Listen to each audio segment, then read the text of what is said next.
Bueno, buenas noches y un saludo a todos donde quiera que se encuentren, o sea que es un saludo cordial, ampliado para quienes nos escuchen en diferido y para quienes están presentes. Bienvenidos, veo que hay personas nuevas que vienen a la actividad por primera vez, seguramente se han enterado un poco de ella y si no, pues en el transcurso de la sesión de hoy se van a dar cuenta de cómo funcionamos y cuál es como nuestro horizonte de trabajo en estas lecturas. Voy a comenzar entonces con la presentación PowerPoint que nos permite llevar como el orden de la sesión de hoy. Empiezo con el afiche, leemos el afiche eh, que enseñan las afasias al psicoanálisis, de Charcot a Lacan, pasando por Freud. No, Eh, póngalo grandecito. Pues lo así. pongo grande, sí. Ajá, Perdón.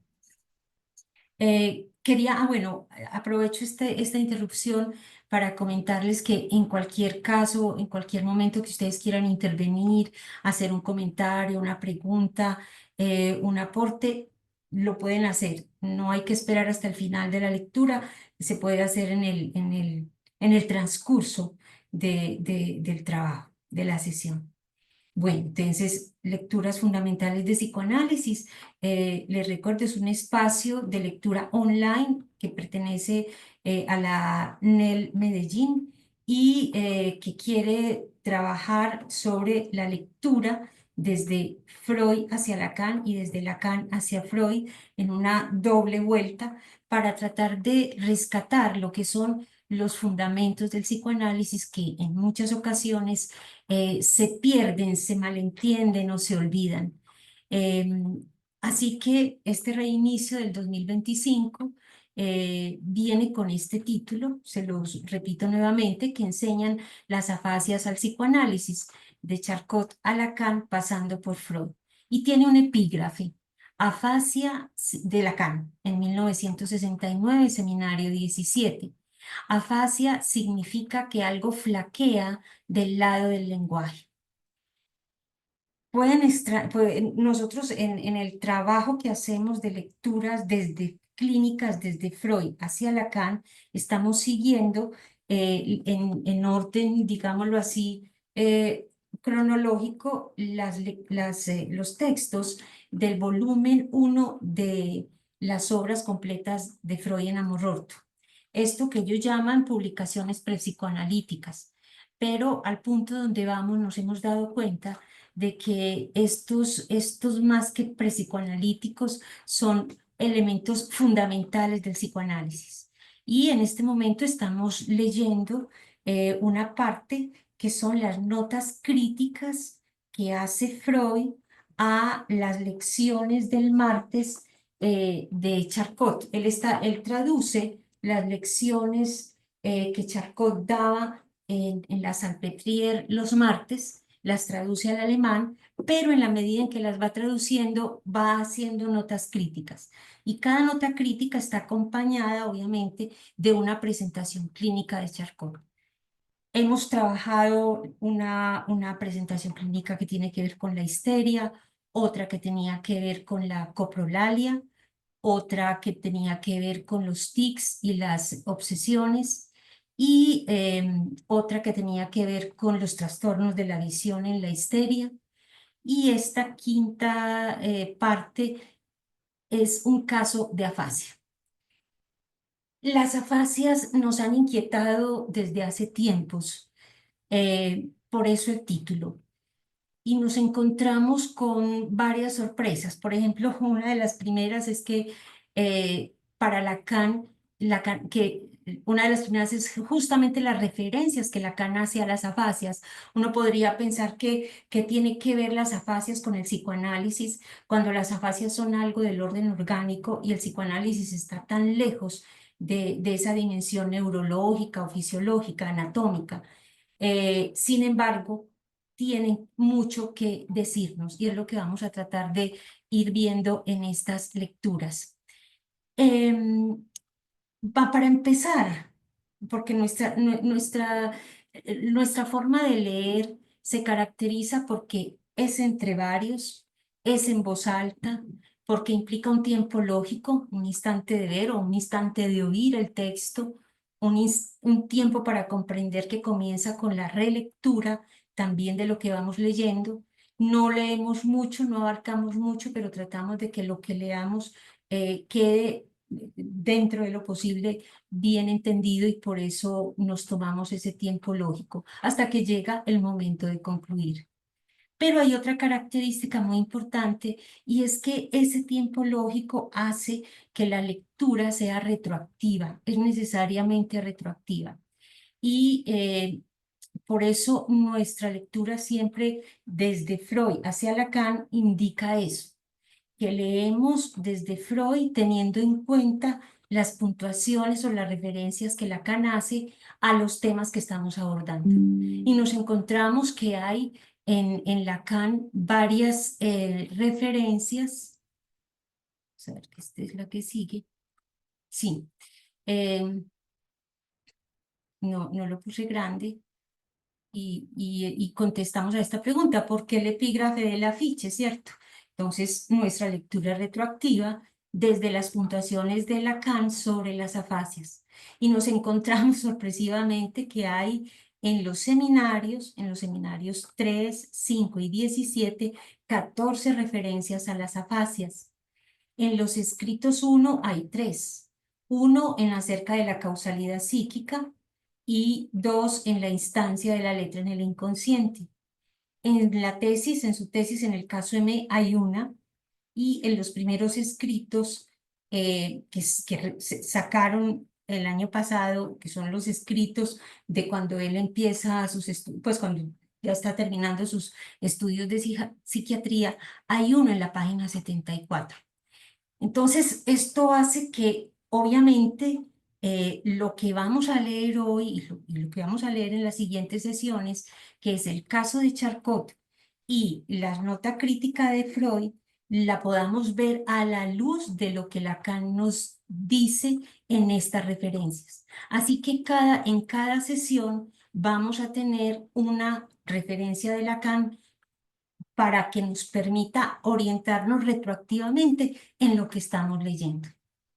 La de hoy la tomamos, es la del epígrafe, ¿cierto? Es justamente la frase del epígrafe. ¿De dónde la sacamos? Nos la encontramos en el seminario 17 y pues obviamente a mí me llamó muchísimo la atención porque es un diálogo entre Lacan y un estudiante. Él está en la universidad, va a hablar, va a tener varias conversaciones con los estudiantes, no logra tener sino una.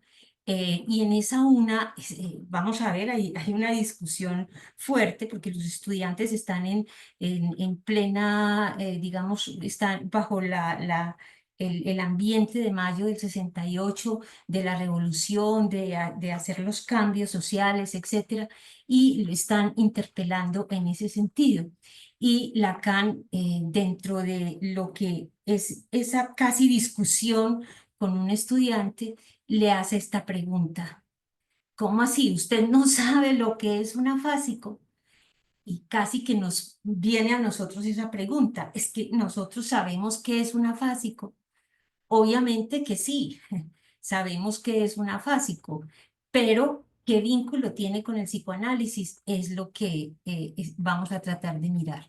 Entonces voy a dejar de compartir acá y vamos a leer ese pequeño diálogo entre Lacan y el estudiante, donde vamos a encontrar la frase, el epígrafe que tomamos para hoy. Entonces lo voy a presentar. Usted no sabe qué es un afásico. Eso. Y le pido el favor entonces a Andrés y a Satría que participan conmigo un poco en la coordinación de este trabajo, que por favor lo lean. Está tomado, como lo ven en la pantalla, tomado de Analyticon, que es el anexo al seminario 17. Lo encuentran en estas páginas y es en conversación con estudiantes de la Universidad de Banzán el 3 de diciembre de 1969. Mayo del 68 había estado el año anterior. Entonces, empieza. Si quieres, Satria, vos como la Sí, intervención y Andrés como Lacan. Adelante. bueno, hola, buenas noches.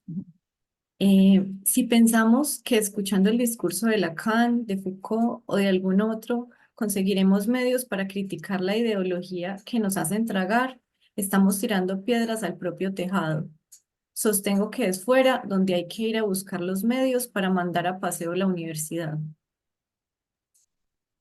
Pero lo fuera de qué, porque cuando ustedes salen de aquí, se convierten en afásicos, cuando ustedes salen, siguen hablando, por consiguiente, siguen estando adentro. No sé lo que es afásico. Usted no sabe lo que es afásico, es indignante en extremo. Usted no sabe lo que es un afásico. Desde luego, hay que saber un mínimo. Yo no estoy 24 horas sobre 24 en la universidad. En fin, usted no sabe lo que es un afásico. Hasta ahí vamos después continuamos, pero fíjense la insistencia, o sea, Lacan no puede creer que alguien no sepa, pero mientras que está haciendo esas preguntas, me imagino que irá pensando la respuesta que sigue. Yo corto ahí y retomo el final, donde él hace la definición. Eh, Satría, adelante. Ya, se habla de la nueva sociedad, se habla de una nueva sociedad. ¿Tendrá el psicoanálisis una función en esta sociedad y cuál? La sociedad. Eso no es algo que se pueda definir así globalmente. La prueba es que ustedes estén pensando quizás en cambiarla.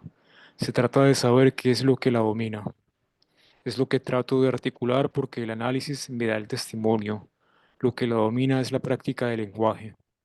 Afasia significa que hay algo que flaquea de ese lado. ¿Mm? Eso es. Entonces ahí es donde encontramos la definición de afasia que tomamos como epígrafe para hoy.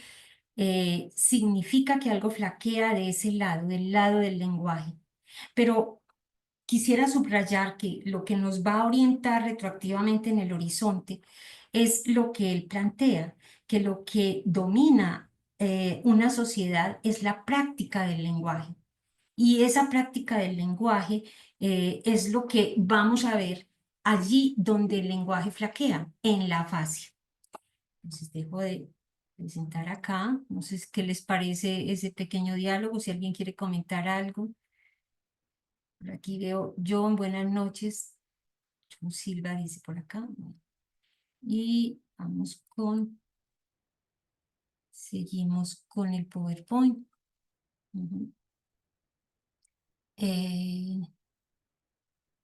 Se me perdió. Es este. Es aquí. Ok.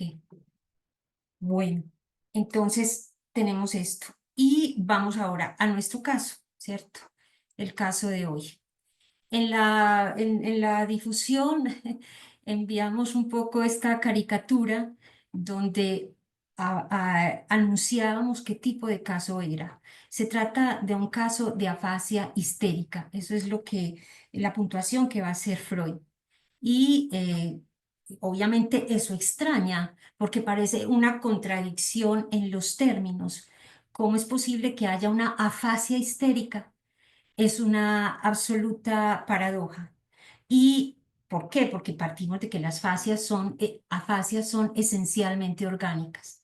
Y buscando entonces estas referencias, nos encontramos con cosas asombrosas. La primera es la nota de Freud a este caso. A mi juicio es sorprendente. O sea, cuando empezamos a buscarlo, yo quedé asombrada y dije, pero ¿y esto por dónde lo coge uno? Pues porque no hay cómo. Es como si Freud, como si la nota fuera sobre las afasias, pero Freud está hablando de otro tema distinto, las parálisis. Dejo de presentar y vamos a leer la nota de Freud, que es sorprendente y que va a ser hoy es el instante de ver de esa nota para tratar de entenderla en lo que vamos a ir leyendo de estos casos. Y poder concluir algo, ¿cierto? sobre todo porque lo que nos ha interesado en estas lecturas clínicas desde Freud, nosotros no leemos en términos de una secuencia historiográfica, no estamos haciendo una historia en el sentido tradicional del asunto, no, estamos cogiendo el hilo de la clínica de Freud, es decir, cómo logra a partir de lo que él aprendió en la Salpêtrière, lo que aprendió de la hipnosis y ahora lo que aprendió de la afasia, cómo va abriéndose camino hacia el descubrimiento del inconsciente. Ese es el hilo que estamos siguiendo. Entonces aquí vamos viendo cómo él va desprendiéndose, va marcando la diferencia en la dimensión psíquica de los fenómenos histéricos o de otro tipo, porque vimos que también había coprolalia, tics, fenómenos obsesivos, etc. Entonces aquí nos dice Strachey, en las notas, él dice que en la página 268 de las lecciones del martes, nos dice que Charcot examinaba el distingo entre afasia orgánica e histérica. Y fíjense la nota que escribe Freud. ¿Qué estaba esperando? ¿Qué puede uno estar esperando? Que esta nota marcara una diferencia, dijera algo sobre la diferencia entre la afasia orgánica y la histérica. Pero escuchémoslo. ¿Quién quiere leerlo? Ana, no estamos presentando pantalla. No te puedo creer. Qué pena. Ya lo voy a presentar. Ay, listo, es esta. Sí, miren aquí la nota. Dice, sí, página 268, Charcot examinaba el distingo entre afasia orgánica e histérica. Muy bien. ¿Quién lo quiere leer? ¿Ves? Adelante. Sí. Cuando en 1886 abandoné la Salpêtrière, recibí de Charcot el encargo de llevar a cabo un estudio comparativo de las parálisis orgánicas e histéricas, sobre la base de las observaciones hechas allí. Realicé el trabajo, pero no lo he publicado. Su resultado fue un desarrollo de la tesis formulada aquí por Charcot. Las parálisis histéricas se caracterizan por dos factores y en particular por la conjunción de ambos. En primer lugar, son capaces de la máxima intensidad y en segundo lugar, del más neto aislamiento. Y divergen de las parálisis orgánicas, sobre todo si reúnen intensidad y aislamiento. Una monoplegia del brazo de causa orgánica puede limitarse exclusivamente al brazo, pero casi nunca es absoluta. Tan pronto como aumenta su intensidad, aumenta también su extensión. Y es regla general que después le acompañara un esbozo de paresia en el rostro y en la pierna. Solo la parálisis histérica puede limitarse únicamente al brazo y ser además absoluta. Esta vez no vamos a releer el párrafo. A primera vista, como ustedes ven, no se menciona ni una sola vez la palabra fascia, que es, se supone, la nota que estaba examinando Freud. Lo que él responde es con la diferencia entre la parálisis orgánica y la parálisis histérica. Después volveremos sobre este párrafo seguramente, pero solamente concluyamos. Como termina, solo la parálisis histérica puede limitarse únicamente al brazo y ser además absoluta, solamente está absolutamente localizada.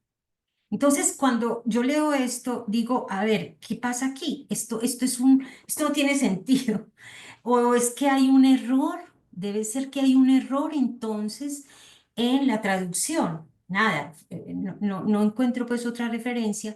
Y me puse a buscar entonces qué decía Freud de las afasias en este volumen 1. Y mayor sorpresa todavía, les cuento. Es increíble, es decir, miren esto que encontré. Las referencias de Freud a las afasias ya están marcando la relación de una afasia, es esta, ¿cierto? Habla de las afasias, la relación, las referencias de Freud a las afasias en este volumen 1, ¿sí? Hay 7 referencias a las afasias en plural y 16 a afasia, y todas, por Dios, todas son a las afasias histéricas. O sea que dijo, o sea que hay afasias orgánicas y hay afasias histéricas. Y una de las referencias principales está en el artículo que él menciona ahí, de la diferencia entre las parálisis orgánicas y las parálisis histéricas. Y en ese punto, él ahí sí articula con las afasias. ¿Qué relación hay entonces entre las parálisis y las afasias? ¿Y cómo es que Freud logra darle otro estatuto distinto a las afasias desde los planteamientos de Charcot? Porque cuando Freud habla desde la primera referencia de afasias en este volumen 1 a las afasias histéricas, es porque esa expresión ya venía en Charcot. Charcot ya había hablado de afasias histéricas desde hacía tiempo, y efectivamente me voy a buscar en el libro de Charcot las referencias a afasias y me encuentro que hay 39, ¿sí? Este es tomado pues del francés, pero lo traducimos. Hay 39 referencias de Charcot a la afasia. Y cuando uno las mira en detalle, además de las referencias, hay varios casos. Entonces aquí les contextualizo el caso de hoy, el que vamos a leer. Él empieza con las primeras menciones a la afasia de Charcot en su libro. Aparecen las afasias como indicadores de la migraña oftálmica y nos presenta 2 casos, uno en un hombre y en una mujer. La migraña oftálmica, perdón, estos síntomas de afasia, si hay una migraña con afasia, eso le permite a él diagnosticar o determinar que se trata de una migraña oftálmica.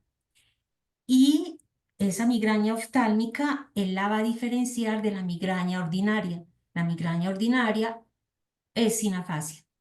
Y tiene una tercera distinción que es la migraña acompañada. Esa migraña acompañada es una migraña oftálmica, es decir, con afasias más entumecimiento. O sea que estos 2 casos son increíbles, porque va a mostrar cómo la migraña se acompaña o no de afasia. Entonces, la afasia está concebida como un síntoma o un indicador de este tipo de migraña. No vamos a leer estos casos, obviamente, porque pues, no son los que tienen que ver con la referencia de Freud, pero son los primeros. Después vienen estos otros casos. Se llaman así, Charcot los titula así: mutismo, afasia motriz, tartamudez histérica en un hombre. Bueno, es página 257. Y luego vienen 3 casos de mutismo histérico. El primer caso es típico, él dice que es el caso de mutismo histérico típico que tiene afasias, con afasias. Y ese es el que vamos a leer, para nosotros también es el caso 1, porque ese es el que corresponde a la referencia de Freud, ¿sí? A la que nos dice Strachey. Y hay un segundo caso que los vamos a invitar a que lo leamos en la próxima, que es una afasia completa, dice él, y la titula Afasia al principio sufrida sin hemiplegia, es decir, sin parálisis, ¿cierto, Satria? Hemiplegia es parálisis Es una forma de parálisis, sí, de un lado del cuerpo. en un solo lado del cuerpo, exacto. Entonces aquí ya es una afasia que no tiene que ver con la parálisis. Entonces, bueno, ahí hay un hilito como para ver cómo, por qué Freud vincula la parálisis con la afasia. Entonces aquí no lo encontramos, es que ya venía en el trabajo de Charcot. Entonces, con este contexto, si no hay inquietudes ni preguntas, entonces empezamos a leer el texto. Si hay algún comentario, inquietud, adelante. Y este es el caso. Ahí sí. Em, entonces, contextualizo dentro de nosotros, ¿cierto?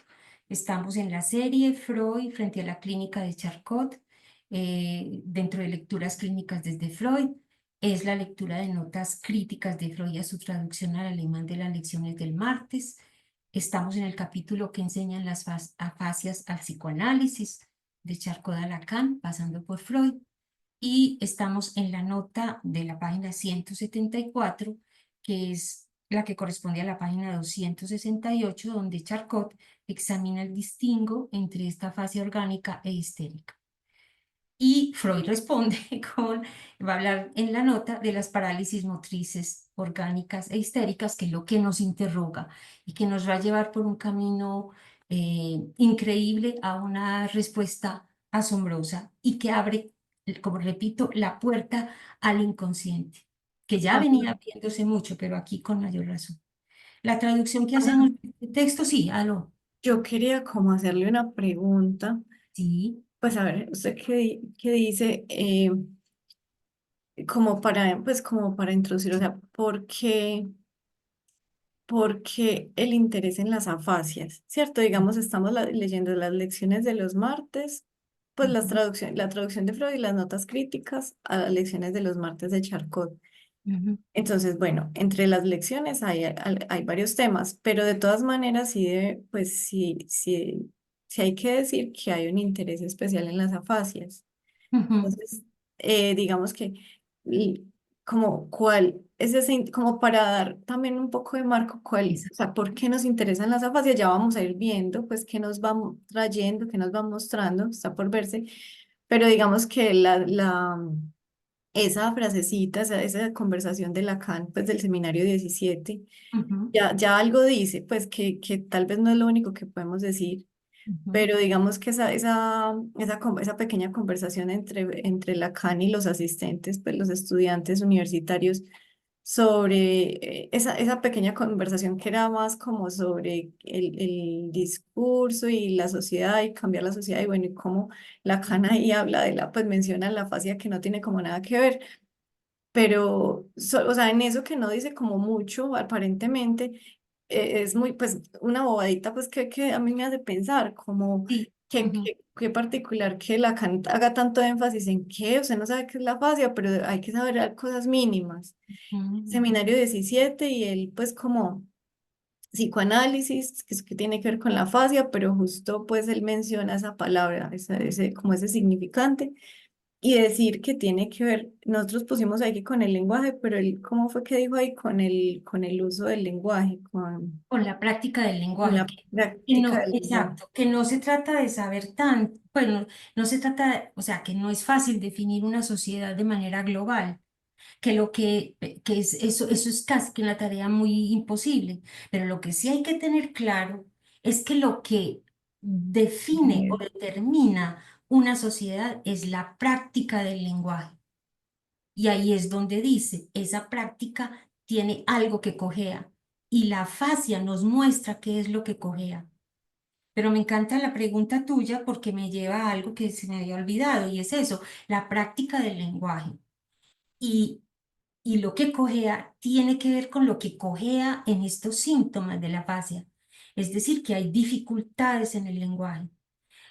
Para decirlo así en términos de actuales, con la fascia vamos a encontrar cuál es la, la esencia, la mecánica, la lógica del significante. Por eso es tan importante. Y cada puntuación de Lacan nos va a referir siempre la fascia al significante. Si queremos saber del significante, no está por demás saber de la fascia. La fascia nos va a dar cuáles son los mecanismos del significante. Por eso es la importancia, o sea, realmente que sí, esto nosotros teníamos un interés por la fascia, pero después de leer todo esto y de encontrar que hay afasia histérica y que hay afasia orgánica, cómo de la fascia histérica viene la vía abierta para el inconsciente en términos de que es el lenguaje, de que es la práctica del lenguaje la que determina no solamente una sociedad, sino a nosotros mismos. Eso es. No sé si contesté y se entendió algo. Es por eso, y eso es lo que vamos a ver aquí. Ese mecanismo del significante, cómo está constituido un significante. Mm. Ana, Yo creo que gracias. Lacan Ay, es muy ¿Sí? sutil. ¿Cómo? Yo creo que Lacan es muy sutil con la crítica que le está haciendo al estudiante. Ujú, Yo creo que es una crítica que él hace, pero el estudiante no se la va a entender, solamente la entiende Lacan. Porque ujú. si ahí la idea es la sublevación contra lo que le pueden enseñar en la universidad, entiendo lo del mayo del 68, Sí. entonces finalmente le dice, hombre, es que vas a seguir hablando estés dentro o por fuera de la universidad, por tanto hay equívoco, por tanto Ujú, exacto. no Ujú, importa que usted vaya en contra de lo que se le enseña en la universidad, afuera usted seguirá hablando, por tanto se seguirá equivocando. ujú, Es lo que yo creo que él también termina apuntando con la fascia, porque si en la fascia es donde el lenguaje flaquea o donde cojea, entonces no ujú, importa usted en qué institución esté, siempre va a haber algo que se escapa. Entonces, ujú, yo creo que ahí de alguna forma, yo no conozco históricamente si Lacan participa, yo me atrevería a decir que no, de ujú. esa revolución, pero yo creo que es por eso, porque al fin y al cabo no, abro comillas gigantes, no importa. Ajá, exactamente. No importa. ¿Por qué? Porque lo que, si uno pudiera decir, lo que es la verdadera revolución, es darse cuenta de cómo el lenguaje nos determina. Freud lo decía de una manera muy bella en algún momento. No son libres los que se burlan de sus cadenas, ¿sí? Burlarse, rebelarse frente a las cadenas no va a tener el mismo resultado que Lacan decía ahí en este diálogo. Es volver a reclamar otros amos distintos sin lograr tomar distancia de aquello que realmente nos esclaviza, que es el lenguaje. Y hay una cosa muy bella, yo lo suprimí para no hacerlo muy extenso el diálogo. Pueden ir al seminario 17 a esas páginas. Y este chico que está haciendo el interviniente, después de esta intervención de Lacan, él sí dice, ah, entonces Lenin puede ser un afásico, porque sí entendió que en el lenguaje que nos determina hay algo que flaquea, hay algo que no funciona. Y eso ya es mirar las cosas allí donde está el resorte del asunto, ¿sí? En la práctica del lenguaje y en sus lógicas, ¿sí? Por eso a él le extraña, es que no saber de la fascia es no conocer esos mecanismos del significante, que son Pero se la pone muy difícil al estaba estudiante. así. Y él dice, yo no estoy aquí 24 horas al día, pero es un muchacho, debe tener, ¿qué? 20 años. Sí. Sí, sí. Ay, eso sí, pero es muy bello. Entonces, eso es lo que nos anima a hablar de este tema que parecería primero fuera del psicoanálisis y segundo pasado de moda, pero no, es de plena actualidad en la medida en que el lenguaje aún nos sigue determinando, la práctica del lenguaje. Y bueno, y es lo esencial en un trabajo analítico, sin lugar a dudas. Bueno, entonces para pasar a la lectura del caso, em, esto lo tomo del enunciado de la misma lección del martes, es la 17ª lección del 24 de abril de 1888. El objeto de trabajo, siempre Charcot lo enuncia. El primero, segundo y tercer caso son tres casos de mutismo histérico. Y A es el caso típico. B, caso anormal por la existencia de cierto grado de agrafía, perdón, y C, caso normal, anormal por la existencia de afasia polisilábica. Todos casos de afasia. Muy interesantes todos, obviamente que no lo vamos a leer, solo el caso típico que es al que hace referencia Freud. Ana, Sí, una cosita. Aquí sí. está haciendo equivaler mutismo a afasia, ¿no? No, sino que el mutismo se acompaña de afasia. Vamos a ver. Tres casos de mutismo histérico, sí. Mira, caso anormal por la existencia de cierto grado de agrafía y caso anormal por la existencia de afasia polisilábica. O sea, son mutismos que tienen estas características. Ya el cuarto y quinto caso sí son casos que no tienen nada que ver pues con la afasia y son de parálisis. Entonces vamos a coger el primer caso, el caso típico de mutismo con afasia. Se trata de un paciente de 21 años. Yo lo dividí como en partes. Entonces, primera parte están los exámenes clínicos, el segundo la historia, el tercero los tipos de afasia. Él nos va a aclarar ahí cuáles son los tipos de afasia. Y después la diferencia efectivamente entre la afasia orgánica e histérica. Entonces, empecemos. No sé quién querrá, si Satria empieza con los exámenes clínicos. Cambiemos cada parte. Sí, Ujú. y si otras personas Adelante. quieren leer, muy bueno. Sí, adelante. Entonces, Charcot, Ujú. aquí tienen a un paciente que conocen. Es un joven de 21 años, de nombre Graham, albañil, que en el ejercicio de su oficio, estando en un andamio, cayó desde la altura de un tercer piso. A raíz de este accidente, se convirtió en el protagonista de toda una ilíada de fenómenos histéricos que relaté en una lección publicada por por la Semana Médica. Ok. Sí. Bueno, Ujú. del 7 de diciembre de 1887. Mi colega, el señor Ki- Kirmison, presentó el caso en la Sociedad de Cirugía en una de sus últimas sesiones. Durante algún tiempo se creyó que padecía la enfermedad de Pott, con parálisis de las extremidades inferiores y en consecuencia fue colocado en un aparato de silicato donde permaneció inmovilizado durante casi 3 meses. Tras ese tiempo se dieron cuenta de que se trataba simplemente de síntomas histéricos y el paciente nos fue remitido por el señor Kimminson. Bueno, Kim- hagamos un comentario de este párrafo. Ujú.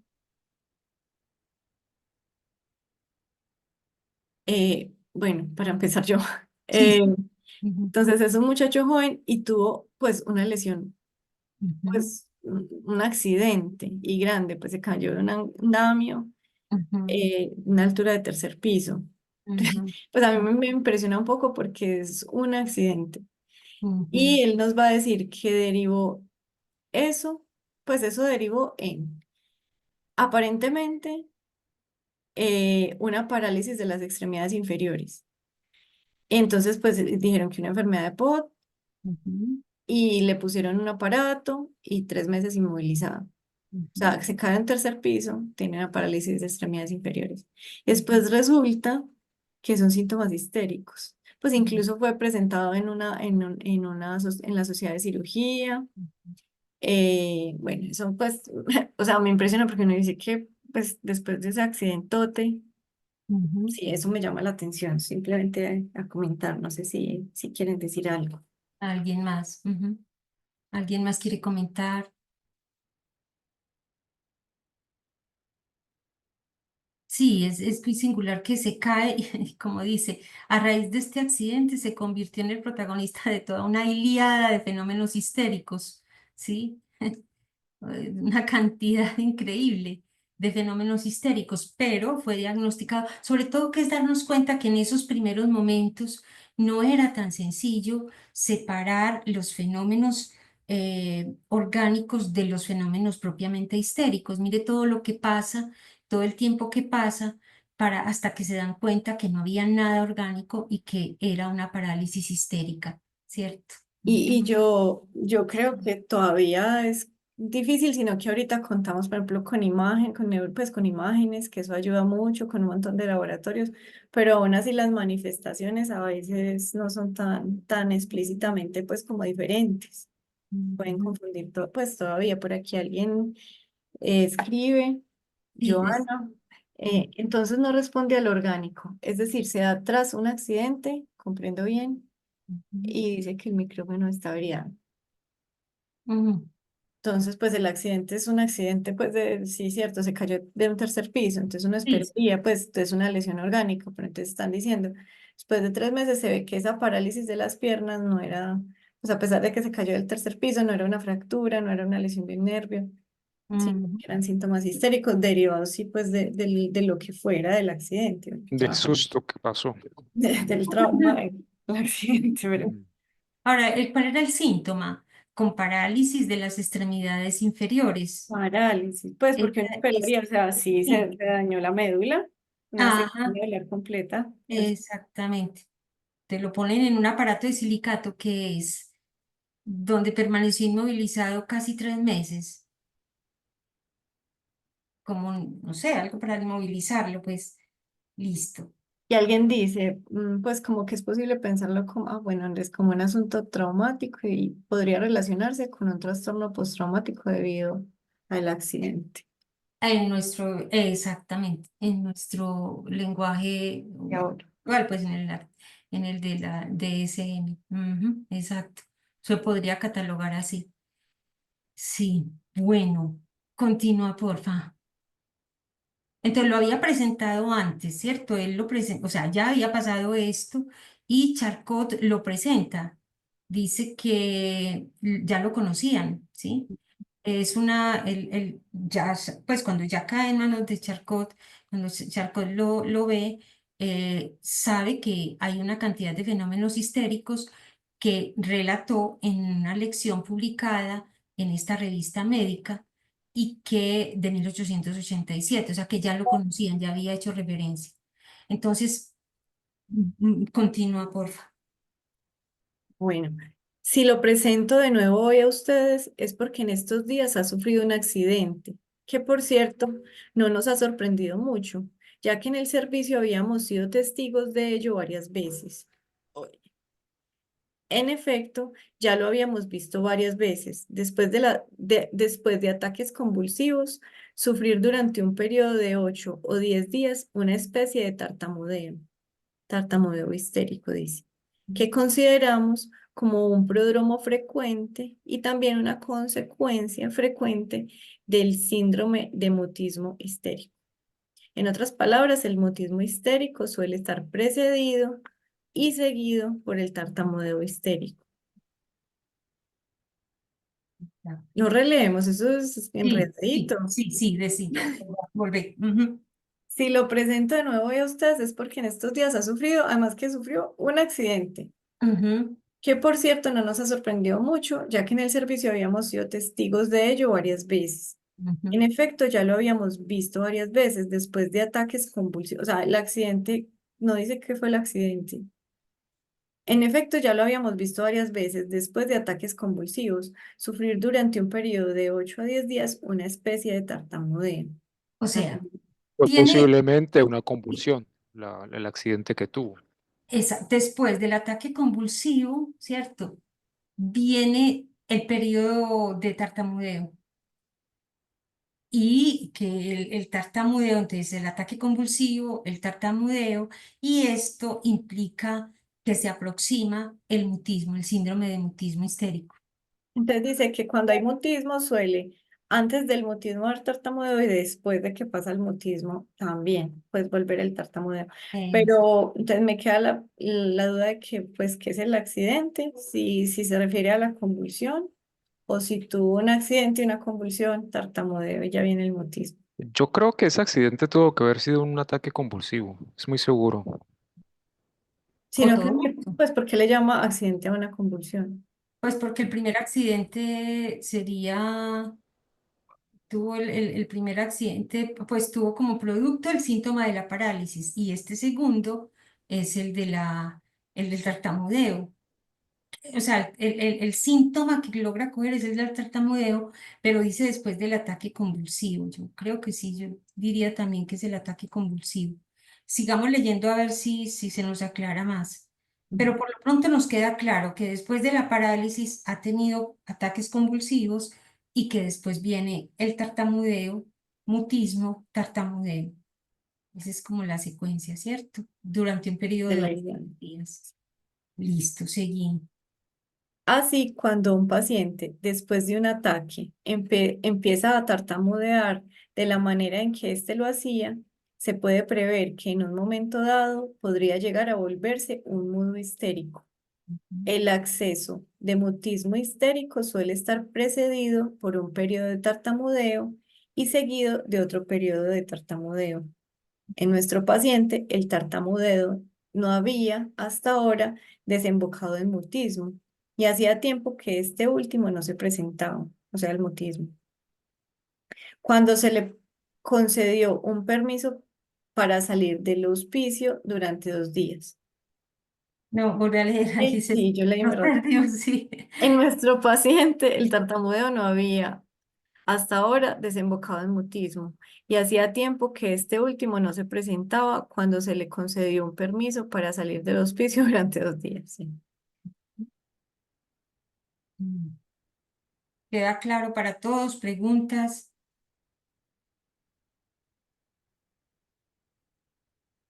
Entonces, yo en un determinado momento dije, ¿será que el accidente es el ataque, ¿cierto? Así cuando un paciente después, no, porque no, este es en general, aquí él está generalizando. Así cuando un paciente generaliza, después de un ataque, empieza a tartamudear de la manera en que éste lo hacía, se puede prever que en un momento dado podría llegar a volverse un mudo histérico, es decir, a partir del caso particular, él puede formular la hipótesis de esta generalización, ¿sí? Ahora, el acceso de mutismo histérico suele estar precedido por un periodo de tartamudeo y seguido de otro periodo de tartamudeo. También una generalización que él utiliza o aplica al caso y ya viene al caso. En nuestro paciente, sobre esta generalización, ¿cierto? Que la generalización es esa. Ujú. En nuestro paciente, el tartamudeo no había hasta ahora desembocado en mutismo. ¿M? Es eso lo que había pasado. Que en general el tartamudeo desemboca en mutismo, pero en este paciente no.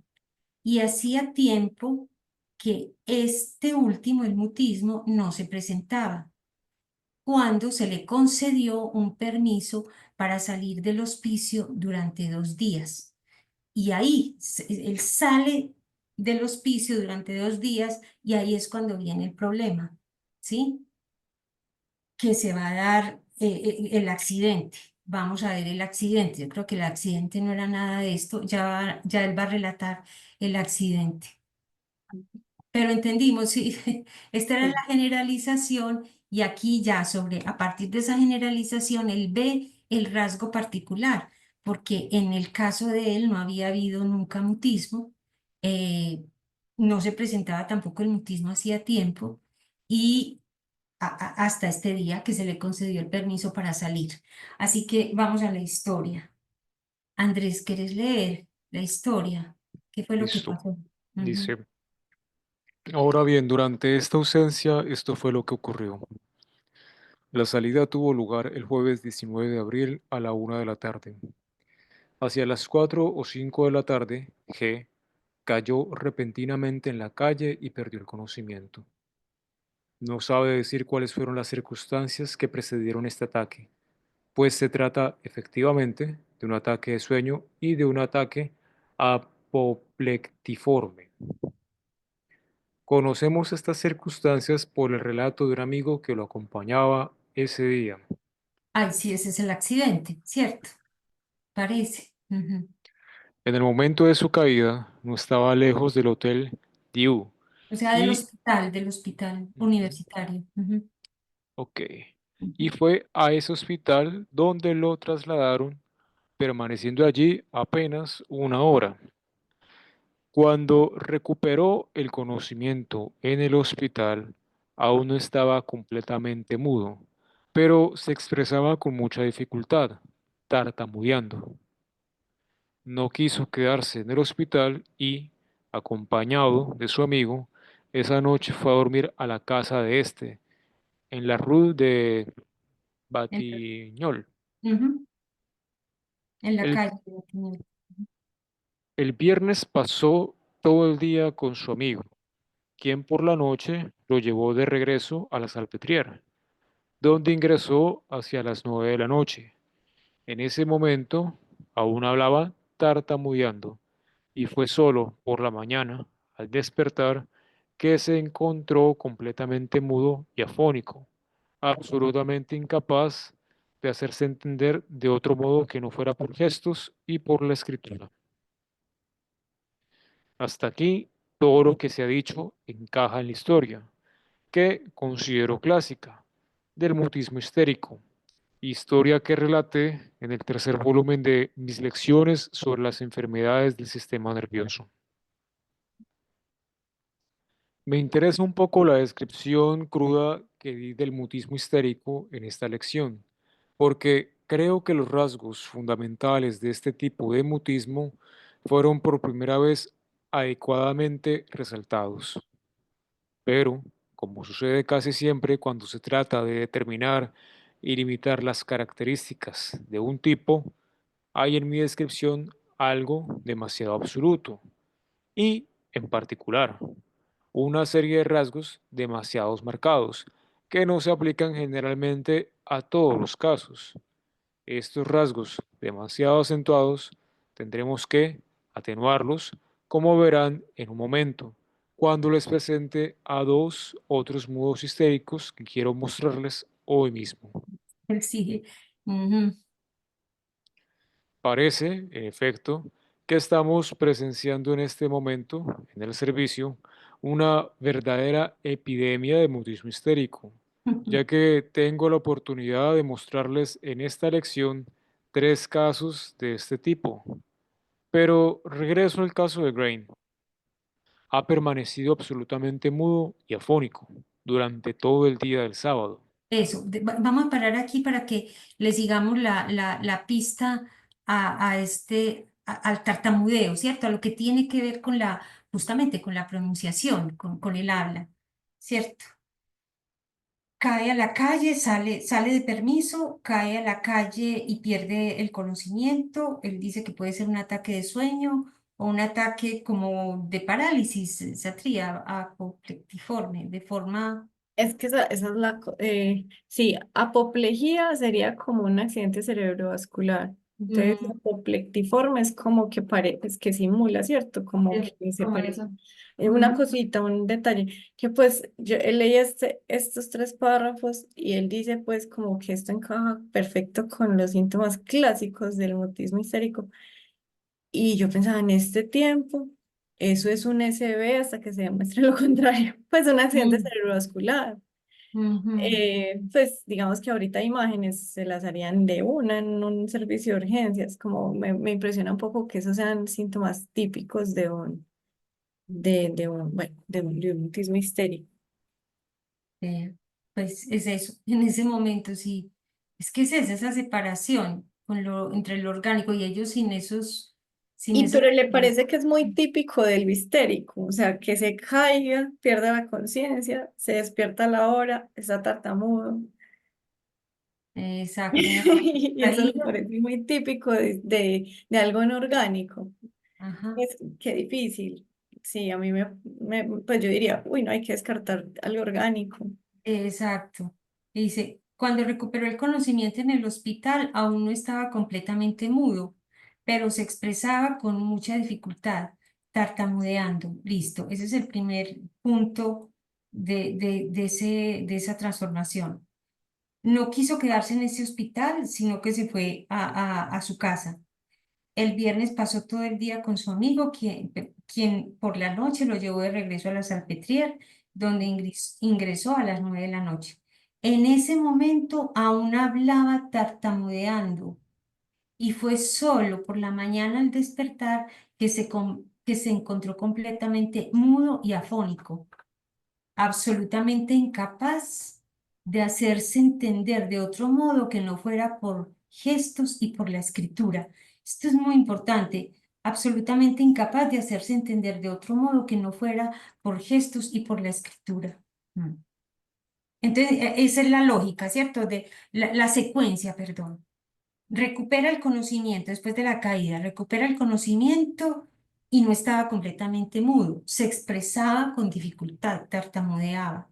¿Qué pasa después? Al día siguiente, cuando llega a la Salpêtrière, todavía hablaba tartamudeando, pero por la mañana, porque él llega por la noche, tartamudeando.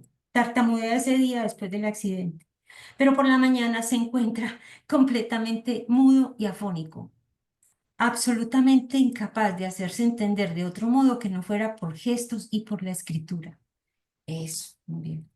Ese es el itinerario. Entonces, sigamos. Bueno, ahora, aquí ya va a volver habla aquí de, cierto, hace este paréntesis sobre lo que él mismo había planteado sobre la descripción del mutismo histérico. Pero dice que, claro, en esa descripción él fue tratando de identificar los tipos, fue absoluto en la descripción, pero que estos casos le van a hacer cambiar eso que estaba planteando. Me parece que eso vale la pena destacarlo, que es la manera de trabajar de Charcot. O sea,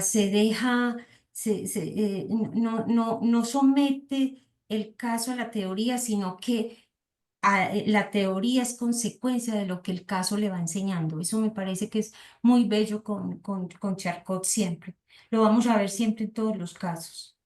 Bueno, entonces volvamos otra vez. Dice, ha permanecido absolutamente mudo y afónico durante todo el día del sábado.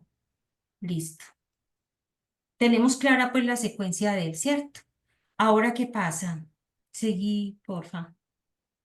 No, yo creo que es importante Sí, mencionar decí. también ese asunto de la generalidad y la particularidad que Sarko Ujú.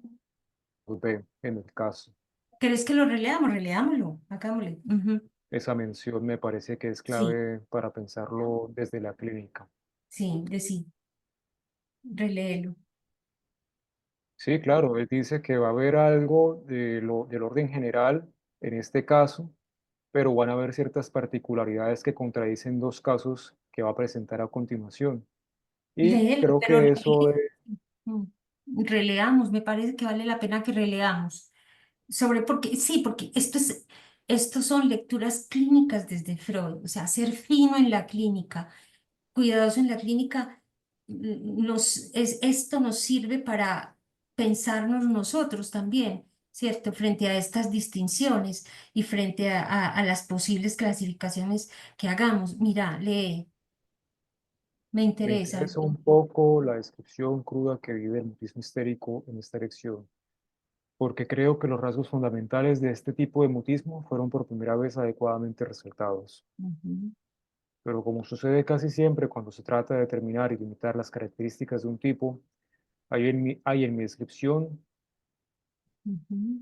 algo demasiado absoluto y, en particular, una serie de rasgos demasiado marcados que no se aplican generalmente a todos los casos. Eso, Eh, hasta ahí, eso. Como sucede casi siempre cuando se trata de determinar y limitar las características de un tipo, que es lo que ellos estaban intentando hacer en ese momento, ¿cierto? Para tratar de determinar y delimitar las características de un tipo, hay en la descripción algo de demasiado absoluto, ¿sí? Sobre todo, y él reconoce que los rasgos demasiado marcados que no se aplican generalmente a todos los casos para describir el tipo, o sea, el extremo. ¿Se acuerdan cuando vimos la campana de Gauss? Para describir el extremo, tiene que hacerse ese ejercicio de descripción absoluta. Y ya continúa a seguir. eh, Estos estos rasgos demasiado acentuados tendremos que atenuarlos, rasgos. como verán en un momento, cuando les presente a dos otros nudos histéricos que quiero mostrarles hoy mismo. Exactamente, muy bien. Ujú, seguí. Y bueno, ya está presentando la epidemia, porque hay 3 casos de mutismo en ese momento. Y ahora sí, volvemos al caso. Dice, ¿qué pasó el domingo? El Entonces, domingo, durante la visita, se presentó ante mí con un aire muy desconcertado, haciendo gestos muy animados y con un papel en el que había escrito de su propia mano una solicitud para salir. Quería, decía él, hacer una reclamación en la comisaría del barrio del Hotel Dieu sobre una suma de 20 francos que había perdido en el momento de su caída en la calle. eso. En el barrio de Hotel Dieu es hospital universitario. Eso. Volví a leer, o sea, el viernes se cae, comienza a tartamudear, el sábado amanece completamente mudo, pero se comunica por gestos, y ya el domingo, ¿sí? Está se presentó con aire muy desconcertado, sigue siendo absolutamente mudo y afónico, haciendo gestos muy animados y con un papel en el que había escrito de su propia mano una solicitud para salir. Ana se cayó el jueves a la 1. Se cayó el jueves. Dice, A la Eso. 1. dice, Ah, el eso. domingo durante la visita se presentó ante mí con un aire muy desconcertado, haciendo gestos muy animados y con un papel en el que había escrito de su propia mano una Ujú, solicitud para salir. ujú. Quería, decía él, hacer una reclamación en la comisaría del barrio del Hotel Dieu sobre una suma de 20 francos que había perdido en el momento de su caída en la calle. Eso es. Bueno, y aquí ya nos va a empezar a hablar de los tipos de afasias, ¿sí? Todo lo que tiene que ver con el lenguaje, eso que nos determina. Entonces empecemos. ¿Quién quiere? ¿Alguien quiere leerlo? Entonces alternemos a Trías y por los tipos de afasia. Bueno, Charcot dirigiéndose al enfermo. Entonces, saliste el domingo y viste al comisario. ¿Qué te dijo? Ven que el enfermo permanece ven que el enfermo permanece absolutamente mudo y afónico. Eso, o sea, que en este momento ya está en la presentación clínica. ¿Sí? Ah, En este tiempo él ha estado en la presentación clínica, él ha hablado de este paciente que está ahí. Entonces ya aquí se ujú. dirigen a los asistentes a la presentación, ¿cierto? Él todo el tiempo estaba en la presentación, no le había preguntado al paciente, ¿cierto? Nada, había Le hablado estaba todo eso. hablando a los, Ajá. sí, a los Ah, participantes. exacto, la enunciación en lo real. Por eso dice, si lo presento de nuevo hoy a ustedes, ¿sí? A los asistentes a la presentación. Y luego explica todo esto. Suponemos que este chico está ahí sentado escuchando todo Ujú. el tiempo. Y aquí ya empieza y se dirige al enfermo, ¿sí? Se No. dirige al enfermo y luego se dirige a los asistentes. Es que Entonces la primera pregunta es entonces, ¿saliste el domingo y viste al comisario? ¿Qué te dijo? No hay respuesta. Ven que el enfermo permanece absolutamente mudo y afónico. Hace algunos gestos inteligentes y escribe rápidamente su respuesta sin vacilación, sin la más mínima traza de agrafia. Bueno, tan correctamente como lo permite la educación naturalmente imperfecta que ha recibido. La ausencia total de agrafia es una de las... agrafía, yo creo que sí es agrafía, tiene la tilde en la I, sí, de sí. Bueno, digamos pues, eso Sí. suena muy feo. La ausencia total de agrafía es una de las características que más destaqué en mi descripción del tipo mutismo histérico. Y aquí es donde debo hacer una corrección, no con respecto al tipo actual, que encaja perfectamente en la regla que he establecido, sino con respecto a uno de los dos casos que les mostraré en un momento. Otra característica que he señalado en el mutismo histérico es típico es la afonía. Aquí no tengo nada que cambiar en mi descripción. Creo que el mudo histérico siempre es afónico. No solo es incapaz en general de articular una palabra, sino que además está en la imposibilidad de emitir un grito, cualquier sonido agudo, pero lo que puede hacer es emitir una especie de gruñido de tono bajo, sin importar sus esfuerzos. Entonces esa es la fonía, no es capaz de gritar ni emitir sonidos agudos, pero sí como un gruñido en tono bajo. Ujú. Y ahí hay Y no habla. dos registros distintos. Uno es la posibilidad de hablar, ¿sí? O sea, de articular fonemas, y lo otro es la voz. Emitir sonido. Y eso es muy bello porque es que, o sea, justamente es la distinción de la que parte Lacan. Hay que hacerle el seguimiento al significante, obviamente, pero también a la voz, lo real de la voz, que es distinto, son dos registros distintos. Y aquí este señor los está distinguiendo también, ¿sí? El mudo histérico siempre es afónico, se altera también la voz. Lo único que puede emitir es ese gruñido de tono bajo. Sí, muy Que, curioso, pues uno diría, sí, como así que afónico si es afásico, si no habla, pero sí ajá, emite algún ya, sonido. marca la diferencia. Ujú, ujú, Así que tienen ante ustedes al mudo histérico ideal, típico, clásico. es el de mi descripción, es decir, no agráfico, pero sí, no agráfico, pero privado de articular palabras, afasia motriz absoluta. Ay, no, yo qué leí. Ya, Así que, ven, sí. así que tienen ante ustedes al modo histérico ideal, típico, clásico, el de mi descripción, es decir, no agráfico, pero privado de articular palabras, afasia motriz absoluta y además afónico. O sea, incapaz de articular palabras, o sea, afásico, motriz absoluto. Además, afónico, pero se le conserva la posibilidad de escribir, o sea, no Exacto, gráfico. exactamente. Y entonces ya vamos viendo cómo el lenguaje no es una cosa, no es un bloque, ya se divide, ya aquí hay tres registros distintos, el de la escritura, el de la articulación de la palabra y el de la voz. Sí, seguí. Sí, la afonía, la afasia motriz absoluta, sin que haya afectación de la facultad de escribir, son los grandes rasgos que pertenecen al tipo. No me será difícil mostrarles, por otro lado, que este buen chico, completamente mudo, completamente afásico motor, no está afectado de sordera verbal ni de ceguera verbal, y estos son nuevamente rasgos del tipo. Que son otras dos formas de afasia, la sordera verbal y la ceguera verbal. Él las va a desarrollar acá. No, la va a desarrollar mucho mejor. Va a decir algo Mejor. aquí, pero en el caso de la próxima vez lo va a decir mucho mejor. Pero aquí ya empieza pues como a esbozarlo. Sí, decir. No decimos de qué se trata ahora. No, sigamos a ver, sí, sigamos a ver si lo dice y si no lo aclaramos, sí.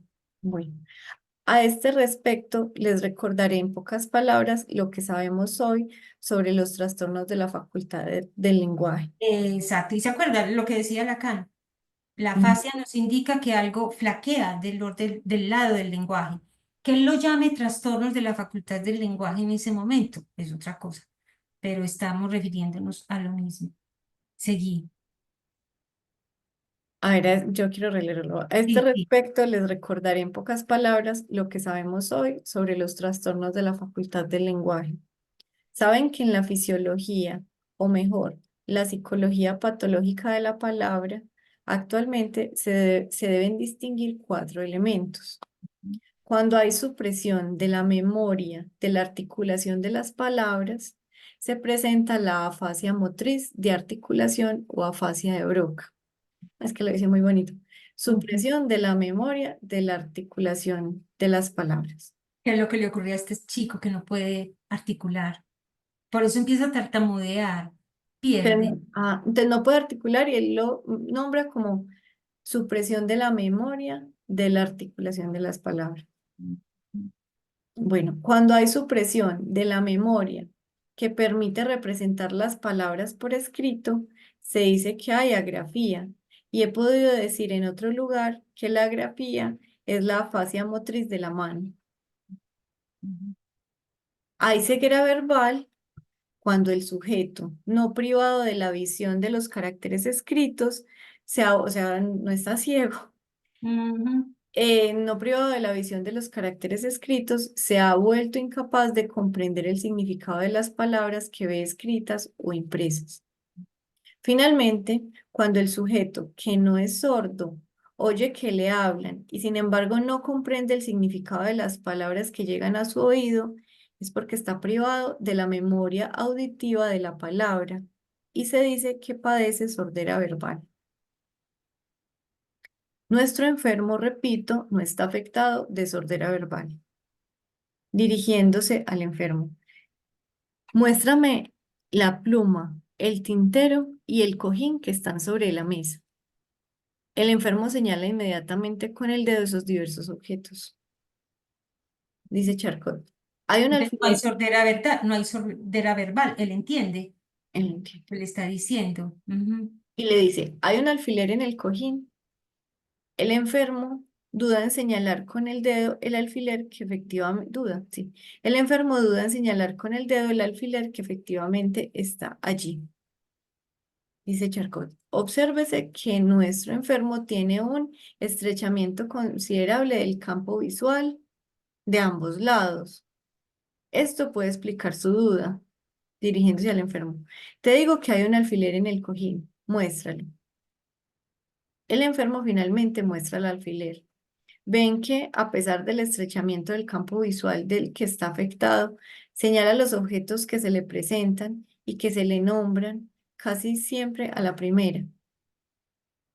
Ahora les voy a mostrar que nuestro enfermo no está afectado de ceguera verbal. Lee muy bien las palabras impresas y escritas. Mentalmente entiende perfectamente lo que lee.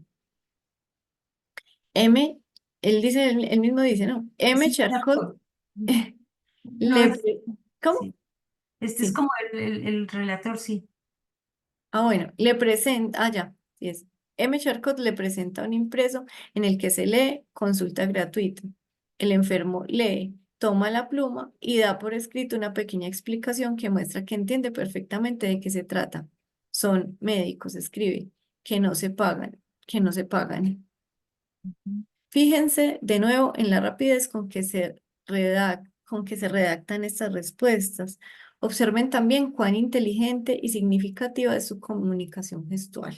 Ujú, ujú, ujú. Eso.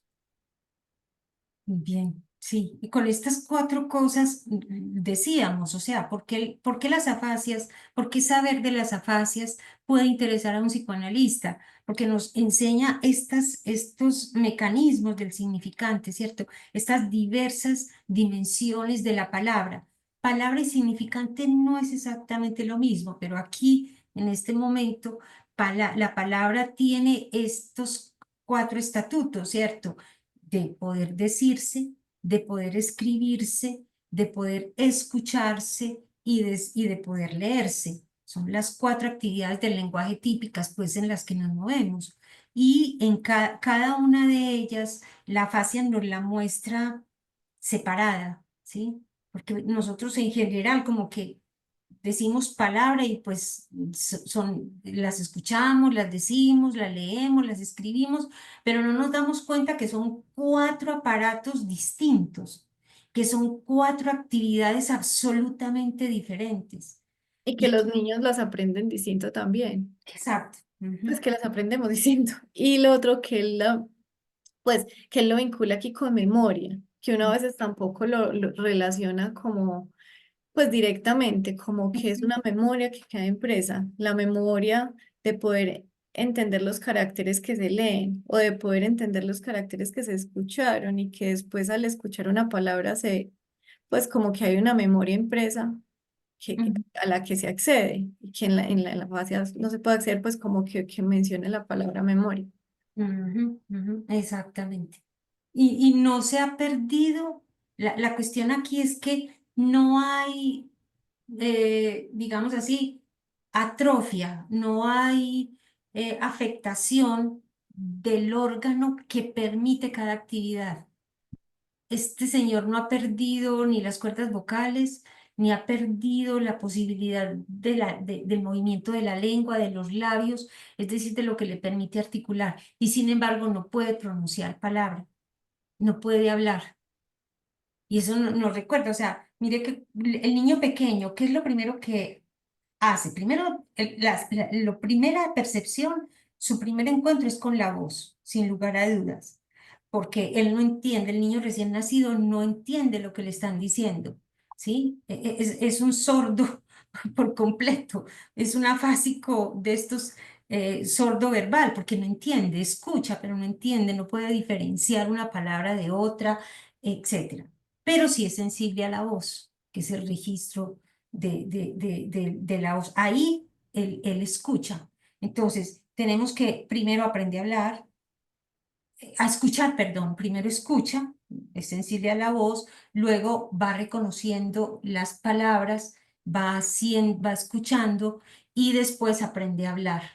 Ese es el segundo momento. Después, cuando va al colegio, aprende a leer y después aprende a escribir. Entonces, son cosas como de toda la cotidianidad, pero no le damos a veces la importancia que tiene y cómo estas funciones pueden estar afectadas, digámoslo así, de manera neurótica en la medida en que los órganos no estén afectados, que es creo que lo que él subraya ahí. Ujú. Bueno, sigamos. Perdón, buenas noches. Sí, buenas noches, adelante. Quería hacer una intervención. Sí. En esta semana estuve viendo una investigación sobre la visión cegada, creo que Ujú. así se llama, no sé si la han escuchado. Es sobre unos pacientes que pierden la visión, pero el órgano o sea, está intacto. El órgano puede ver, pero la imagen no le llega al hemisferio que se encarga pues de la visión, de la vista. Entonces lo relacionaba, pues no sé si de pronto podría ser un tipo de afasia, ya que en este paciente, por ejemplo, se habla de que él puede escuchar, pero no identifica, no logra identificar las palabras. Entonces lo relacionaba con eso porque es muy similar. Los pacientes pueden ver porque el órgano está intacto, pero no, el cerebro no identifica la imagen. Exacto. La cuestión es verificar si realmente hay una afectación cerebral, ¿cierto? Que ahí sería la fase orgánica, o si no la hay y persiste la dificultad. Bueno, dentro de la investigación lo Sí. relacionaban o después de tener un paro cardíaco o después de tener un traumatismo cerebral, pero en realidad no encuentran pues como si los pacientes de este tipo tengan alguna, no sé, alguna lesión en el cerebro, simplemente o sea, no pueden determinar la causa, lo relacionan con ese tipo de traumas después de un paro cardíaco, un traumatismo cerebral, de pronto un derrame cerebral, pero no es que el cerebro haya tenido pues haya tenido un accidente cerebral o Una tenga lesión. una Ujú. lesión en el cerebro, no, Listo. no. Ah, ahí está, sí, tienes razón, exacto. Estaríamos en este punto de una afasia más bien neurótica. Sí. Aquí él lo llama afasia histérica, ¿cierto? Son histéricas, pero, bueno, y que va a ser fundamental para lo que va a plantear Freud después, ¿cierto? Ujú. Bueno, seguimos. Uy, bueno, vamos a ver si terminamos. Nos falta ya entrar a la diferenciación de la Bueno, afasia orgánica y la histérica, ¿cierto? Ana, de todas maneras, Y no de- vamos a terminar, no vamos a alcanzar a terminar. Son las ocho y Ya venir. 53. Sí, bueno, entonces si es que falta, siempre falta. Uf, no, pues imagínense. Sí, no, nos falta mucho. Más bien, entonces, si hay algún otro comentario, alguna idea. Una cosita que yo ahorita buscaba la etimología de la palabra afasia, pues porque digamos, Ujú, la palabra tan particular afasia, y pensando ahorita en el comentario, no sé si se dice Grace, ujú. que pues que uno no podría en este caso decir que es afasia, pues porque es como un mecanismo muy parecido, solo que de la vista. Cambio aquí todas estas cuatro cosas tienen que ver con el lenguaje, ¿cierto? Aunque sea visión de las palabras. Pues o Bueno, no sé, pero sí se parece sí, a ese mecanismo, pero pues, eso. la etimología de la palabra solo pues por decir, decía pues por ahí en internet cualquier cosa que era como falta y Sí, fascia bien, proviene del griego antiguo, sí, que es pues que significa así como y fascia tiene que ver con habla, palabra, fascia, palabra, falta. Entonces, como falta de habla o incapacidad para hablar, pues proviene como de ahí. Eh, pero bueno, pero aquí entonces se extiende ya que la fascia motora, a fascia sensitiva, que la fascia sensitiva ya no es incapacidad de hablar, pues ya tienes, o sea, como, bueno, o sea, ya no significa exactamente lo que significa por etimología. Pero sí es muy curioso ya cuando se trata, pues, por ejemplo, de la afasia en la lectura, porque ya es, pues, ya es la visión. ujú, ujú. Pero nos pasa, o sea, si uno puede decir, es que esto es el fundamento de lo que luego Freud va a trabajar, el lapsus. Todos los lapsus son de ese tipo, un lapsus en la lectura, o sea, uno está leyendo, yo creo que a todos nos ha pasado, uno lee y a veces llega un momento en que uno no ve o se le pasa por alto una palabra O lee la palabra que no o es. lee la palabra, No me exacto, pero parece. exacto, pero hay ceguera en el momento en que uno no la ve. A Ujú. mí me pasa muy frecuentemente, o sea, yo digo, pero ¿cómo no leí esto? Esta palabra no estaba. Ahí yo sería ¿cómo es que se llama esta? Esta es ceguedad, ceguera verbal. Cuando el sujeto no privado de la visión de los caracteres escritos se ha vuelto incapaz de comprender el significado de la palabra que ve escritas o impresas, o es que ni siquiera las ve, que es el lapsus. O cuando te están diciendo algo y como dice el refrán, a palabras necias, oídos sordos, o sea, a veces uno oye, pero no escucha, ¿cierto? Lo que el otro le está diciendo y tiene que volver, ¿qué me dijiste? Estaba concentrada en otra cosa, ceguera, esta es sordera, sordera verbal, sordera auditiva. ¿M? Ana, y otra cosa que Sí, es como, pues que me gustaría como resaltar y es que, digamos, ahora y pues en el lenguaje médico y neurológico se sigue hablando de las afasias, pero sí, pues, pero como que siempre concebidas como de causa orgánica, que también es muy sorprendente que desde este tiempo de Charcot se considere una afasia pues como de origen orgánico, digamos una afasia neurótica o histérica, y que exactamente. nos va pues a desarrollar casos, a poner ejemplos, que a mí me sorprende bastante, mucho, porque Esa, y que todo esto también aplica para las afasias orgánicas, pues de cierto modo, ¿cierto? Como que está la memoria de la articulación de las palabras, que se puede ver afectada esa memoria, digamos esa memoria que sí quedó impresa en el cerebro, y que si hay un SB y afecta ese pedacito del cerebro, se puede ver afectada la memoria de la articulación de la palabra y por eso ser incapaz uno de pronunciarlas, aún teniendo el resto de los restos del lenguaje, o sea, aún pudiendo comprender, esa. eh, aún pudiendo leer, aún pudiendo escribir, o sea, que es muy impresionante cómo esto que aplica, pues como que uno puede ver tan claramente pensando en la lesión orgánica, se pueda pues como traducir también en una situación que pues sí que es neurótica. A mí me impresiona mucho. Exactamente. Y que Freud va a extender, mire que son los lapsus. Si todos nos acordamos del caso de Signorelli, que plantea en los psicopatología de la vida cotidiana, no logra dar con la palabra, pero la tiene ahí en la punta de la lengua, como decimos. Es eso, es la incapacidad de articular ciertas palabras. Entonces, todo esto está abriendo el camino a esas distinciones de los niveles de la palabra, porque no es solo el habla, sino la palabra en sus cuatro diferentes manifestaciones. Por lo pronto, eso es lo que nos presenta.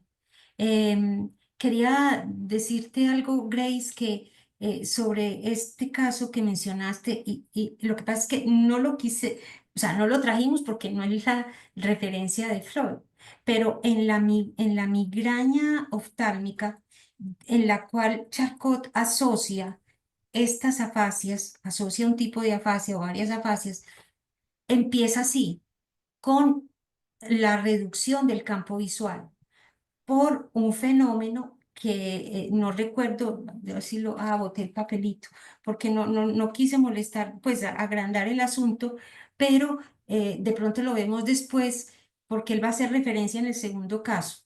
Yo creo que por ahí de ya dentro de un mes, que veamos en el segundo caso, él va a hacer referencia a la migraña oftálmica, que empieza así, con una reducción del campo visual. Entonces, se reduce el campo visual o hay un escotoma, dice él, que centellea y después de eso viene la fascia. Me evocó un poco el caso que mencionaste, Grace. A estos casos, lo que habría que saber si a este señor, si les duele la cabeza o no, ¿cierto? Pero más o menos tiene como ese mismo fenómeno. Bueno, Ok, muchas entonces, gracias. sí, esto está muy rico. Nos alegra que hayan em, asistido a esta primera sesión. Si hay algún otro comentario, si no, pues los esperamos en la próxima. Ujú, ujú. Ok. Muchas gracias, feliz noche. Nos vemos. Noche, nos vemos. Muchas gracias. Bien. Gracias, Chao, feliz gracias, noche. hasta luego. Luego.